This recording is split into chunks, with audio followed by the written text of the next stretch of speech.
नमस्कार दोस्तों, मैं जितेंद्र सिंह स्वागत करता हूं आपका अपने YouTube चैनल दीक्षा पीडिया के अंदर।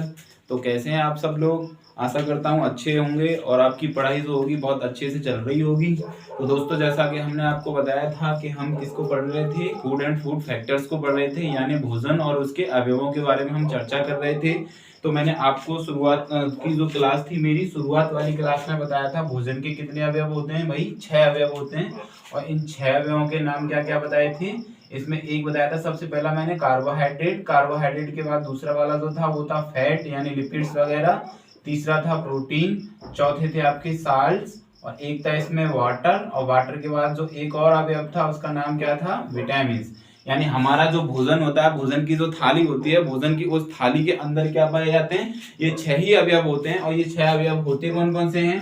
कार्बोहाइड्रेट होता है, फैट होता है, प्रोटीन होता है, और साल्ट्स होते हैं, वाटर होता है और विटामिन होती हैं। यानी ये 6 के 6 अवयव। और इन्हीं 6 अवयवों पर हम क्या कर रहे थे, चर्चा कर रहे थे। तो इसी चर्चा के विषय को आगे बढ़ाते हुए आज हमारे पास जो टॉपिक है इसी कड़ी में, उस टॉपिक का नाम क्या है दोस्तों, विटामिन।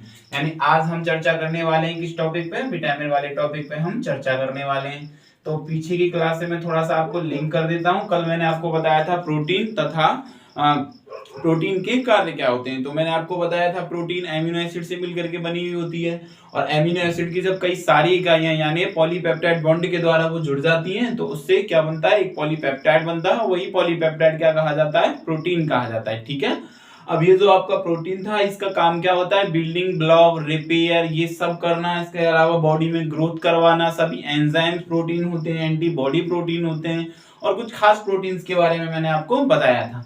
तो दोस्तों, आज हम जिसके बारे में चर्चा करने वाले हैं वो टॉपिक कौन सा है, विटामिन। यानी आज हम देखने वाले हैं किसको, विटामिन को। तो देखें विटामिन की खोज किसने की थी। तो विटामिन का जो खोज करता था उसका नाम क्या था, लूनिन। यानी लूनिन के द्वारा विटामिन को क्या किया गया था, खोजा गया था। अब कब खोजा गया था लूनिन के द्वारा ये विटामिन को, 1881 ईस्वी में लूनिन ने क्या किया था, विटामिन की खोज की थी। लेकिन ऐसा होता है कई किताबों में आपको दिया हुआ होता है फंक कि किसने की थी विटामिन की खोज, फंक ने की थी।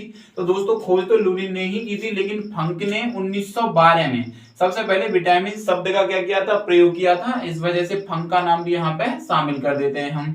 इसके अलावा ये कहा जाता है कि विटामिन जो होती है ना, इसकी सूक्ष्म मात्रा, यानी इतना सा अगर हमने खाया, जैसे भोजन में सलाद वगैरह लेते हैं ना आप, हरी मिर्च ले ली और आपने जो आपका क्या होता है, खीरा हो गया वो ले लिया, टमाटर ले लिया, तो ये किसके लिए लिए जाते हैं, बीच बीच में सलाद के लिए लिए जाते हैं। सलाद जो होती है वो इसी का काम करती है ताकि बॉडी के अंदर विटामिन की जो पूर्ति है वो होती रहे।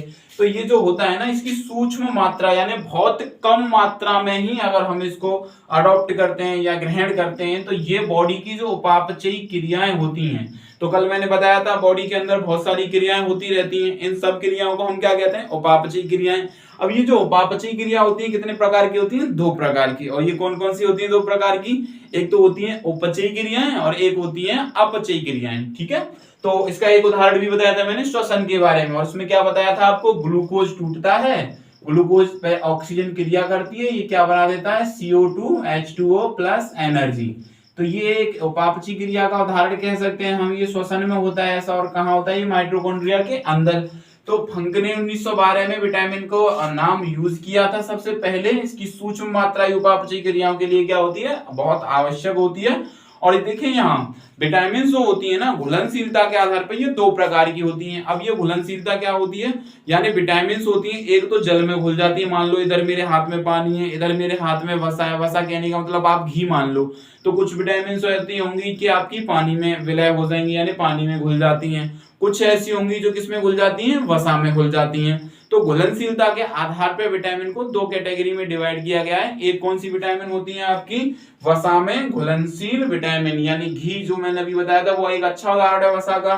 तो वसा में घुलनशील जो विटामिन होती है वो कौन कौन सी है, vitamin A, vitamin D, vitamin E और विटामिन के।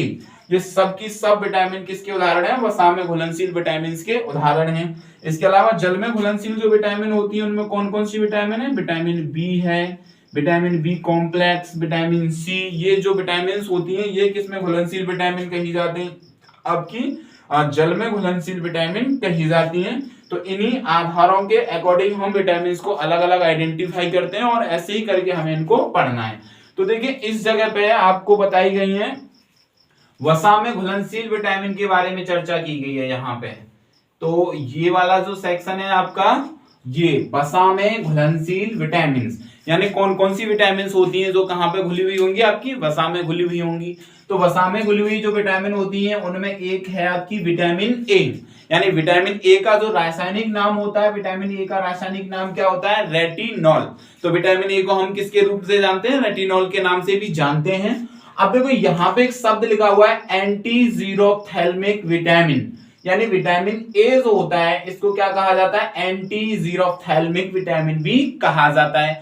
अब देखो ये जो परेशानी है यहाँ पे जीरोफ्थैल्मिक वाली जो रीजन है, तो जीरोफ्थैल्मिक वाली जो रीजन है इसका मतलब क्या होता है कि कई बार आप लोगों ने सुना होगा कि बहुत से इंसान ऐसे होते हैं इनके आंखों में ना आंसू आने की कंडीशन नहीं होती, यानी अगर किसी व्यक्ति में विटामिन ए की कमी हो जाती है तो उसकी जो पलकें होती हैं इनमें जो नमी पाई जाती है वो नमी सूख जाती है और पलकों में होने लग जाता है दर्द। तो इसको बीमारी को जीरोफ्थैल्मिया कहते हैं, जैसे यहाँ पे लिखा हुआ होगा ये रहा।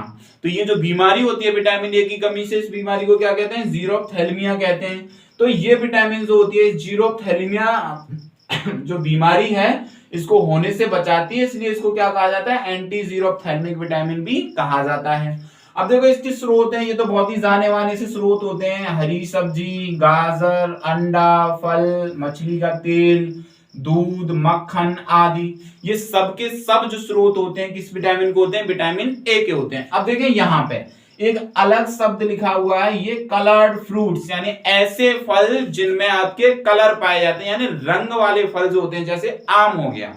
तो कलर फ्रूट जो होते हैं ना उनमें बीटा कैरोटीन पाया जाता है। बीटा कैरोटीन क्या होता है, एक पिगमेंट, एक वर्णक होता है, यानी जो फल को क्या करता है, रंग प्रदान करता है।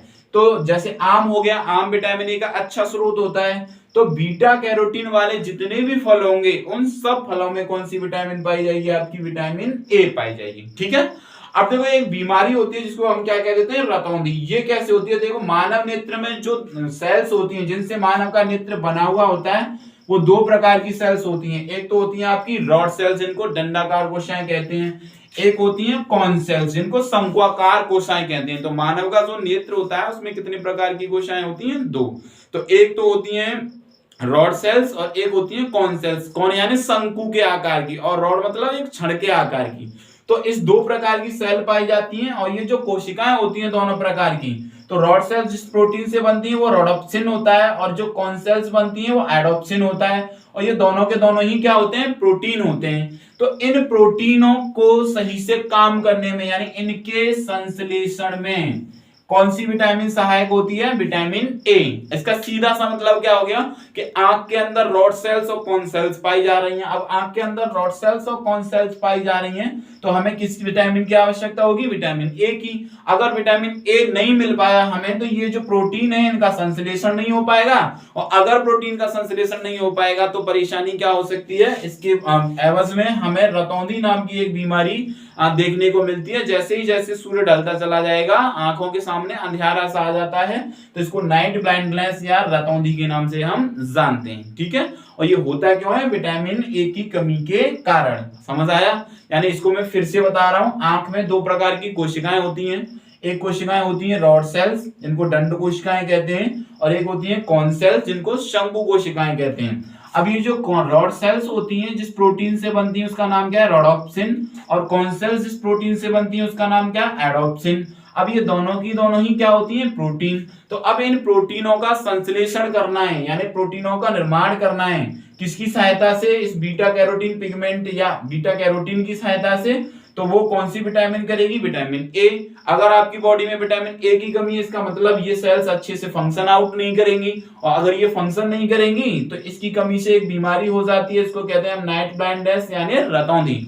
अब देखो ये वाली जो बीमारी इसके बारे में मैंने अभी बता दिया कि इसमें क्या होता है, आंख के जो पलक होते हैं उनमें जो नमी होती है वो नमी सूख जाती है। कहते हैं ना बहुत सारे लोग कि सूख गए हैं जिनके आंसू, वो जिनके आंसू सूख जाते हैं ना उन लोगों में शायद विटामिन ए की कमी होती रही होगी। ठीक है। तो ये जो जीरोफ्थैल्मिया नाम की बीमारी है इसमें क्या होता है कि जिनकी आंखों के पलकों की नमी सूख जाती है फिर उनको झपकाने में दर्द होता है, इस बीमारी को हम जीरोफ्थैल्मिया कहते हैं। अगर इस बीमारी का इलाज न किया गया तो अगली जो बीमारी यहाँ पे आती है वो कौन सी हो जाती है, केरेटोमलेशिया, यानी ये जीरोफ्थैल्मिया का प्रो वर्जन कह सकते हैं। यानी शुरुआत कहां से होगी? जीरोफ्थैल्मिया से।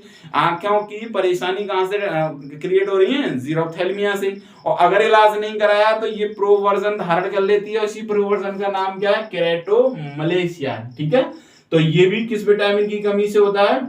विटामिन ए की कमी से। और इसमें क्या होता है कि आंख का जो कॉर्निया, यानी मेरी आंख में आपको जो कंचा जैसा नजर आ रहा है उभरा हुआ भाग, वो आंख का कॉर्निया और ज्यादा उभर जाता है। तो ये आंख का कॉर्निया इसमें इफेक्ट होता है। इस बीमारी को कहते हैं केरेटोमलेशिया। और ये भी किसकी डिफिशियंसी से होती है? Due to deficiency of vitamin A. ठीक है, तो ये हमने चीजों को देखा विटामिन ए के बारे में। अब इसके बाद देखो नेक्स्ट जो यहाँ पे विटामिन है वो कौन सी विटामिन है? Vitamin D. तो जो विटामिन डी है, इस विटामिन डी का रासायनिक नाम क्या है? इसका रासायनिक नाम है कैल्सीफेरॉल। यानी कैल्सीफेरॉल कौन सी विटामिन कही जाती है? विटामिन डी कही जाती है। अब ये जो विटामिन डी है इसका संश्लेषण कहां पे होता है? त्वचा में होता है दोस्तों इसका संश्लेषण। यानी विटामिन डी होती है ऑलरेडी बॉडी के अंदर ये पाई जाती है, लेकिन होता क्या है जब सनलाइट त्वचा पे पड़ती है तो ये सनलाइट क्या करेगी? यानी सूरज का प्रकाश जो होगा वो सूरज का प्रकाश क्या करेगा? मान लो कि ये हो गई स्किन। अब स्किन में डी है आपकी स्टोरेज, सॉरी यहाँ पे डी है, अभी ये डी एक्टिवेट फॉर्म में है। और जैसे ही इस पर सूरज की रोशनी पड़ेगी तो विटामिन डी एक्टिवेटेड हो जाती है। तो किसकी प्रेजेंस में होती है? सनलाइट की प्रेजेंस में विटामिन डी क्या होती है? एक्टिवेटेड हो जाती है। और यहां से संचित कहां पर रहती है? यकृत के अंदर। यानी आपसे अगर ये क्वेश्चन किया जाए कि निम्न में से कौन सा ऐसा अंग है जिसके अंदर विटामिन डी स्टोर करती है, तो वो लीवर हो जाएगा आपका। ठीक है, अब इसके देखिए स्रोत क्या क्या है? जानवरों का यकृत। अब भाई यकृत तो सब में यकृत है ना। अब यकृत में ये क्या है? आपकी विटामिन डी स्टोर है। अगर बहुत सारे लोग मांसाहारी होते हैं, अगर वो मांसाहारी लोग लीवर का सेवन करेंगे तो उनमें पर्याप्त मात्रा में क्या पाई जाएगी? विटामिन डी पाई जाएगी। इसके अलावा दूध, अंडे की जर्दी, यानी अंडे को जब देखते हैं तो उसके अंदर जो पीला भाग होता है वही पीला भाग क्या होता है? विटामिन डी का स्रोत होता है। अब इसकी कमी से भी रोग होते हैं। रिकेट्स बच्चों में हो जाता है, ऑस्टियोमेलेशिया वयस्कों में हो जाता है। रिकेट्स को सूखा रोग भी कहते हैं। इसमें क्या होते हैं? हाथ पैर की जो हड्डी होती है ना बच्चों की, वो कमजोर हो जाती है और कुछ धनुष्टंकार जैसी हो जाती है, यानी मुड़ने लग जाती है, चाप से आने लग जाते हैं। ऑस्टियोमेलेशिया इसी का कह सकते हैं हम। ये तो बच्चों में ही बच्चों में थी रिकेट्स, और ये किसमें थी? वयस्कों में। यानी जो बड़े लोग होते हैं, थोड़ा 18 साल से ऊपर के लोग होते हैं, उनमें ऑस्टियोमेलेशिया हो जाती है, यानी हड्डियां क्षीण होने लगती हैं। इसमें हड्डियों का घनत्व क्या हो जाता है? काफी कम हो जाता है। तो हड्डियों का घनत्व अगर कम हो जाएगा तो हड्डी हो जाएगी कमजोर, और हड्डी अगर कमजोर हुई तो हीमोपोइसिस कहां होता है? यानी ब्लड का सिंथेसिस कहां पे होता है? हड्डी के अंदर। यानी आरबीसी, डब्ल्यूबीसी, प्लेटलेट्स कहां बनती हैं? बोन मैरो में। अगर किसी व्यक्ति की हड्डी कमजोर है, इसका सीधा सा मतलब क्या हो गया कि उसमें ब्लड का जो फॉर्मेशन है, ब्लड सेल्स का जो फॉर्मेशन है आरबीसी, डब्ल्यूबीसी और प्लेटलेट्स का, वो कम होगा। अगर वो फॉर्मेशन कम होगा इसका मतलब क्या हो गया? तो उसमें पर्याप्त मात्रा में ये चीजें नहीं हो पाएंगी। अब जब आरबीसी पर्याप्त मात्रा में नहीं होगी तो हीमोग्लोबिन भी पर्याप्त मात्रा में नहीं होगी, तो उस व्यक्ति का जो शरीर होगा, और अब हीमोग्लोबिन क्या कर रही है? वो ऑक्सीजन ड्राइव करती है, ऑक्सीजन का परिवहन करती है। तो ऑक्सीजन को हीमोग्लोबिन हार्ट तक नहीं ले जा सकती है। अब हार्ट को ज्यादा काम करना पड़ेगा, तो इससे हार्ट संबंधित रोग भी हो सकते हैं। इसके अलावा देखिए ये जो विटामिन डी होता है, विटामिन डी कैल्शियम के एब्जॉर्प्शन में भी मदद करता है। यानी अगर किसी व्यक्ति के अंदर विटामिन डी की कमी हो गई है तो उसके शरीर में ये जो कैल्शियम है ना, कैल्शियम एब्जॉर्ब नहीं हो पाएगा। और अगर कैल्शियम एब्जॉर्ब नहीं हुआ तो उसकी जो मांसपेशियां होती हैं वो अकड़ने लग जाती हैं। तो कई बार क्या होता है, अगर कोई व्यक्ति सूरज की रोशनी में नहीं गया है और सूरज की रोशनी में नहीं गया था तो उसको एक अकड़न सी फील होती है। उसकी कभी कमर अकड़ रही है, कभी हाथ अकड़ रहा है, कभी ये वाला हिस्सा अकड़ रहा है, कभी गर्दन अकड़ रही है। तो ये परेशानी कब होती है? विटामिन डी की कमी के कारण होती है। ठीक है, तो आज हमने आपको दो विटामिन के बारे में बताया, विटामिन ए और विटामिन डी। आई होप आपकी ये क्लास समझ में आई होगी। तो इसको मैं एक बार फिर से रिकॉल कर देता हूँ। विटामिन के बारे में हमने जाना, खोज किसने की है? ल्यूनिन ने की है। कब? 1881 में। फंक ने 1912 में इसको विटामिन नाम दिया। इसकी सूक्ष्म मात्राएं उपापचयी क्रियाओं के लिए क्या होती है? बहुत ही जरूरी होती है। घुलनशीलता के आधार पर दो प्रकार की है। वसा में घुलनशील है vitamin A, vitamin D, vitamin E, vitamin के, और जल में घुलनशील विटामिन बी कॉम्प्लेक्स और विटामिन सी। ठीक है, तो आज हमने इसमें विटामिन ए के बारे में चर्चा की और विटामिन डी के बारे में। विटामिन ए का रासायनिक नाम रेटिनॉल है। एंटी जीरोफ्थैल्मिक विटामिन क्यों कहते हैं? क्योंकि जीरोफ्थैल्मिया को होने से ये बचाता है। जीरोफ्थैल्मिया में क्या, वही पलक क्या होते हैं? सूख जाते हैं। स्रोत क्या है, हरी सब्जी, गाजर, अंडा, फल, मछली का तेल, दूध, मक्खन एक्सेट्रा। और कलर्ड फ्रूट्स होते हैं जिनमें बीटा कैरोटीन पिगमेंट पाया जाता है, उनमें भी ये विटामिन पर्याप्त मात्रा में मिलती है। जैसे आम भी इसका एक बेहतरीन स्रोत होता है। मानव नेत्र में दो प्रकार की सेल होती है, एक रेड सेल्स, एक कॉन सेल्स। ये रोडोप्सिन प्रोटीन से बनती है या एडोप्सिन से, दोनों ही प्रोटीन है। इस प्रोटीन का संश्लेषण कौन करता है, विटामिन ए। अगर विटामिन ए की कमी हो गई है तो इस प्रोटीन का संश्लेषण नहीं हो पाएगा, कौन सी बीमारी हो जाएगी, नाइट ब्लाइंडनेस यानी रतौंधी। और ये जो जीरोप्थेल्मिया, इसमें क्या होता है, आंखों के जो नमी होती है वो सूख जाती है। और इसी का प्रोवर्जन केरेटोमेलेसिया होता है, यानी अगर इसका इलाज नहीं कराया गया तो केरेटोमेलेसिया हो जाएगा। इसमें क्या होता है, आपका कॉर्निया जो काफी नाजुक अंग होता है वो परेशान करने लग जाता है इंसान को। विटामिन डी का रासायनिक नाम क्या है, कैल्सीफेरॉल। संश्लेषण कहाँ पे होता है, त्वचा के अंदर। कब, जब सनलाइट त्वचा पे पड़ती है तो ये एक्टिवेटेड हो जाती है। अब वहां उसके बाद ये कहां पे जाकर के स्टोर होती है, यकृत में। स्रोत क्या है, जानवरों का यकृत, दूध, अंडे की जर्दी वगैरह। कमी से रोग होते हैं रिकेट्स और ऑस्टियोमलेशिया। ठीक है, तो ये हमारा क्लास का पूरा सार हो गया। अब मैंने जैसे मैं क्लासों को दे रहा हूं, इसमें अगर आपको कहीं कोई समस्या आ रही है समझने में या कोई और आ रही है तो आप प्लीज लिखिए। और अगर आप लिखेंगे नहीं तो समाधान मैं कैसे करूंगा। देखो YouTube जो है ना काफी बड़ा प्लेटफॉर्म है, अगर आप लोग मुझे सपोर्ट नहीं करोगे तो मैं ऐसे सरवाइव कैसे कर पाऊंगा। देखो कंपैरेटिवली अगर आप देखो तो और भी काफी अच्छे अच्छे टीचर्स आपकी नजर में होंगे, लेकिन यहाँ पे ये है कि कभी जो आज अच्छे हैं उन्होंने भी तो संघर्ष किया होगा, वो भी तो जीरो से उठ करके गए होंगे। तो आप लोगों के सहयोग की मुझे इसमें विशेष आवश्यकता होगी। तो आप लोगों से गुजारिश है मेरी, अगर मेरी वीडियो आपको पसंद आ रही है तो इसको लाइक कीजिए, चैनल को सब्सक्राइब कीजिए। यानी जब तक ये चीजें लाइक सब्सक्राइब शेयर वाली चीजें ज्यादा से ज्यादा होंगी तो इससे मुझे मोटिवेशन मिलेगा और मैं और बेहतरीन तरीके से चीजों को आपकी तरफ पहुंचाने की कोशिश करूंगा।